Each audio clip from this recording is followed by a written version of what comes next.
Hello Craig in Excelsior, Minnesota. Matthew here with freeprescriptionlenses.com, and with the help of my GoPro camera, I'm going to show you how I cut transition lenses for your new RayBan 2132 new Wayfarer color 902, which is the classic tortoise, and the 52 eye size. So let's take everything out of the original packaging as RayBan sends it to me.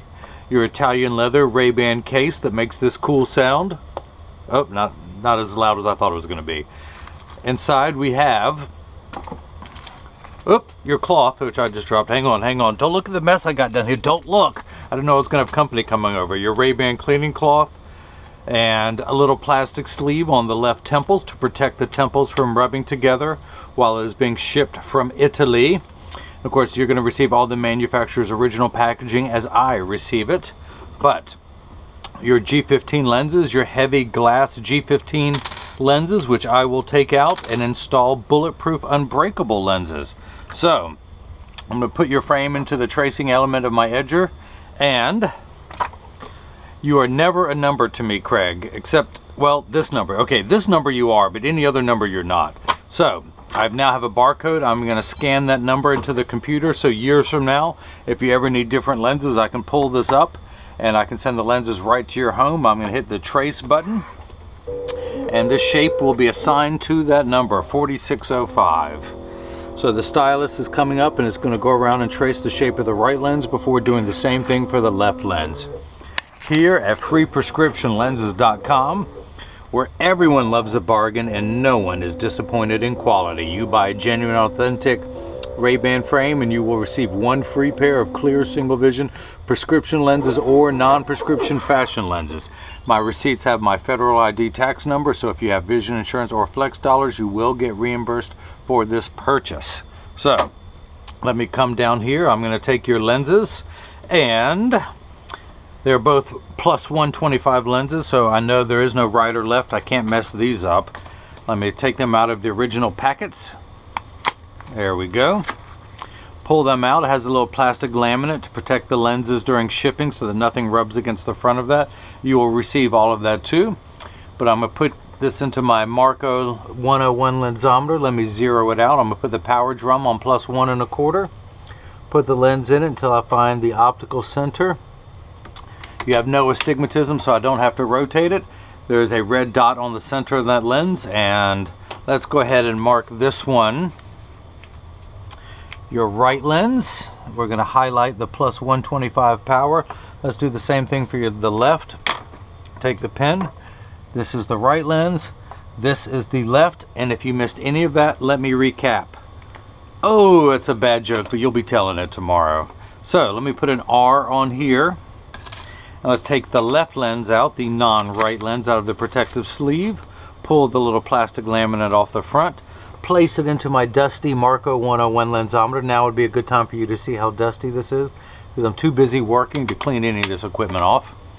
And now we will put an L on this lens, which stands for not right, which is just like me. I ain't right either. So let's take all this back down here. Place the lens onto the platform. Now this is a block, or as I like to call them, Jenny from the block. I need to attach this to your lens while it is cutting, so I need to grab 2 double-sided adhesive stickers. That's a new roll. Let me finish off this roll. I got 2 of them here. The black side is the sticky side. I'm going to stick one onto the first block. Set that there. Grab that one. Pull the paper away to make the black side sticky. Now the little silver button on the back is a magnet. It's going to do its job twice tonight. The first time it's going to hold it in place to this magnet in the arm. And I'm going to get everything lined up. I'm going to put in 1 coordinates and actually going to raise up the optical centers just a little bit. And the blue cross is the geometric center of the frame. This is where I'm going to place the lens based on the pupillary distance and the optical centers of the lens. I'm going to hit that button. The arm's going to come down and place the block onto the right lens. We're now going to do the same thing for the not right lens. Put that onto the platform. Pull the paper away to make the black side sticky. Get everything lined up there. Put that dot exactly where it is supposed to go. And of course the left side just mirrors the right. Hit that button. The arm's going to come down and place the block onto the left lens. So this is the edger. This is what costs $40,000. It weighs 200 pounds. I recommend everyone go out and buy their own. Then they can cut their own lenses at home and you won't need this guy anymore. But the actual, where's my little stylus? There it is. The cutting wheel is over here on the far right. It's going to act like a heavy grit sandpaper to grind away the lens material until it's the final size. This wheel in the center with that channel, that little valley, that's what's going to put the V-shaped bevel onto the lens, so it stays inside the bevel of the frame. So the magnet is going to do its job a second time. It's going to hold it in place into the chuck, or as I like to call it, the Charles, because I don't know the machine well enough to call it chuck. I'm going to pull up the shape onto the computer, and I do not want to polish the edges. I do not want to put a bevel on the front surface, the convex surface of the lens. I only want to put a bevel on the rear concave surface of the lens. I actually want to put a heavier bevel than that. I'm going to hit the green arrow, which is start in every language. The door closes, the clamp shuts, and then the lens is going to be traced by 2 white styluses, making sure that it's large enough to fit into the frame. And it is. You can see as it's going around tracing the shape of the right lens, and it's actually going to do its job twice. The old carpenter saying measure twice, cut once is measuring the thickness of the lens at every point to know exactly and precisely where to place the bevel, so you have the least amount of edge thickness showing. And of course you won't have any edge thickness in this frame based on your prescription, but I cut some pretty strong lenses all day and it does become more of a critical factor. Now if you see light flickering in the background, that is water. It is there to catch the optical sawdust as it comes off the back of the lens, or the back of the cutting wheel I should say. Polycarbonate lenses cut dry, where plastic and high index plastic and Trivex cut wet. But your lenses are made out of polycarbonate. These are the Essilor brand of lenses. Essilor thinks that polycarb is 40% thinner and lighter than regular plastic. They're virtually unbreakable. They are bulletproof up to 22 caliber and have both UVA and UVB protection built into the lens. In fact, please tell me they're here. Someone couldn't believe that their lenses were bulletproof, so when they got a new pair from me, they went out and they shot their lenses with a 22 caliber rifle, and that is it. It did not penetrate the lens. How's that? That's how safe your lenses are. Now, I hope he wasn't wearing these when he did that, but you know, who knows.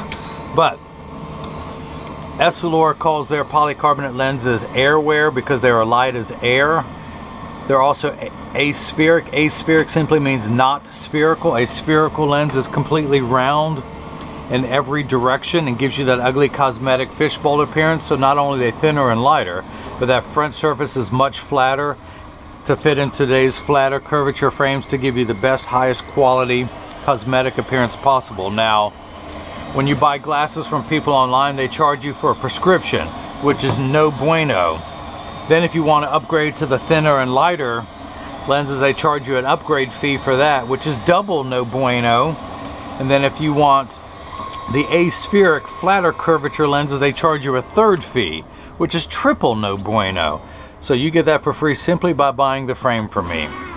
Now if you notice, I just opened that door with my mind. I can do other things with my mind. I can melt ice with my mind. I can. It just takes me a couple hours, but I can do it. I just gotta keep staring at it, man. I'm like, yo, would you melt? All right, that's enough. Speaking of melting, I just want to thank you for your patience. It took a couple extra days to get these in because here on the East Coast, we had a snowstorm. Of course, Craig used to live, I'm in the Dirty D, Durham, North Carolina, North Lackey.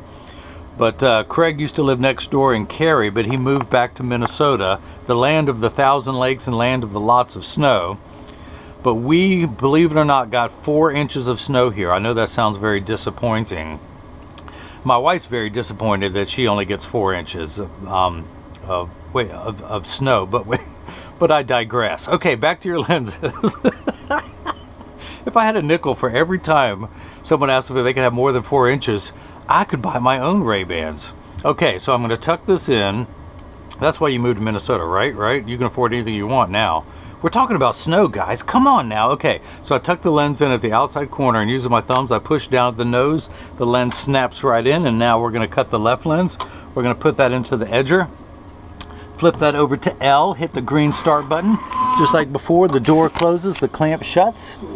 And then the lens is going to be traced by 2 white styluses, off-white, they're getting dirty at this point. And you can see as it traces the shape of the left side of the frame.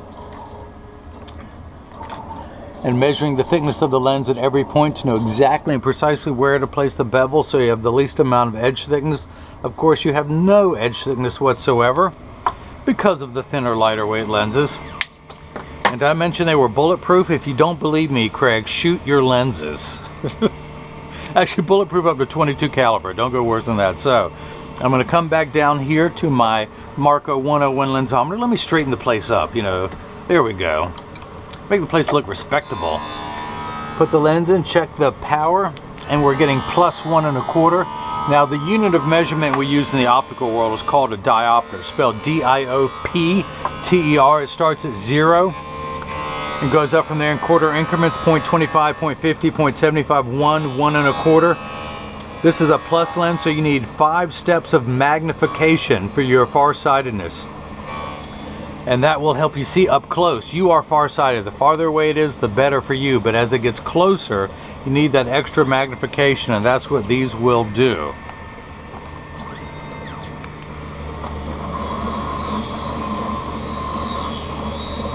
So your lens was completely flat. It's getting the V-shaped bevel cut onto the lens now. And in just a moment, water will begin spraying onto the lens to wash away any optical debris that may be on the edge of the lens. Cue the water. Oh, you gotta love it when that happens.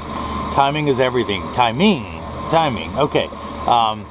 So water sprays for the last 20 seconds of the cutting cycle just to wash away any optical debris. As you will notice, a little lever is coming into play. At the end of that lever is a spinning wheel like you would find at the end of a Dremel tool that is smoothing out any rough edges on the back surface of the lens.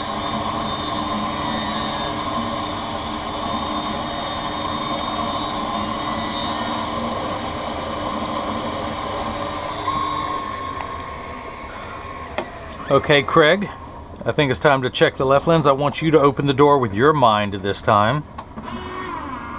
Very good, Craig. Your first day on the job and you did it.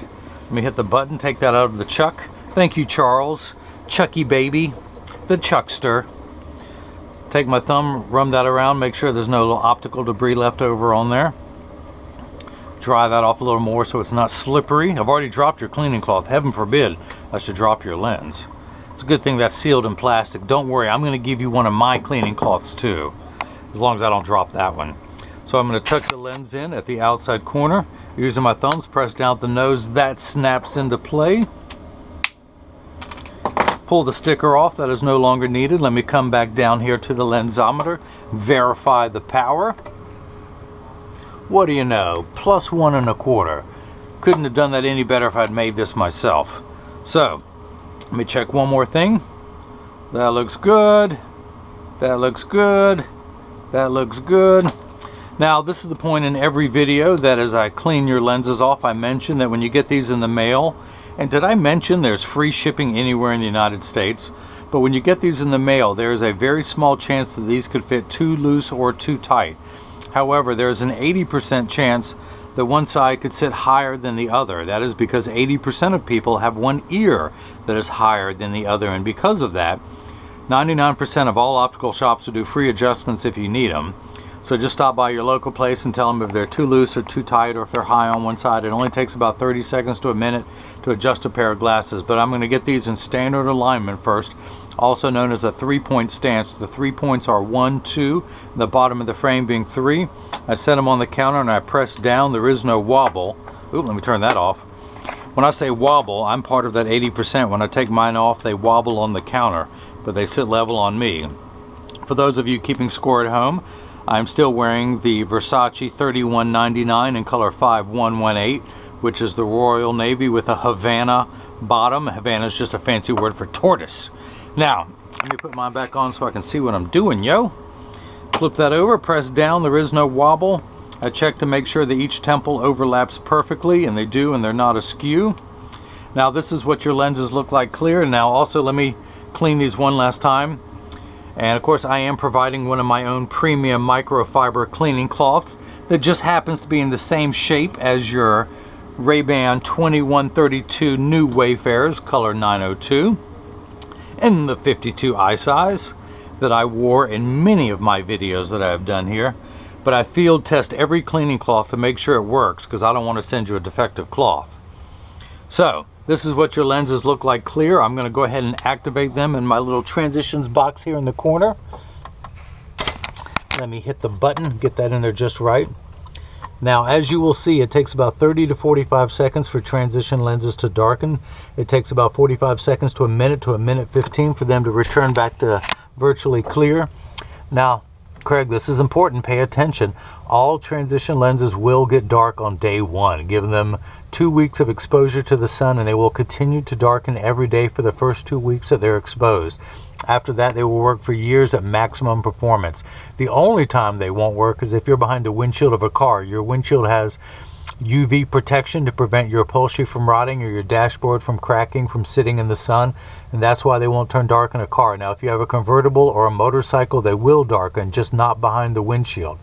They're also temperature sensitive, meaning they will get darker when it's 85 degrees and below than they will when it's 95 and above, which in Minnesota, they should get plenty dark. I don't know how hot it gets there. So this is the first time they have been darkened. Don't worry, they're going to continue to get darker and darker every day for the first 2 weeks. Come on, Craig, remember we talked about this. So that's it. If anyone has any questions, just email me at freeprescriptionlenses@gmail.com, or simply click the contact me button on the website. This frame, which is, where's my flashlight? You know, I've got a smaller flashlight, I just can't find it. This frame is the RayBan 2132 new Wayfarer color 902 in the 52 eye size.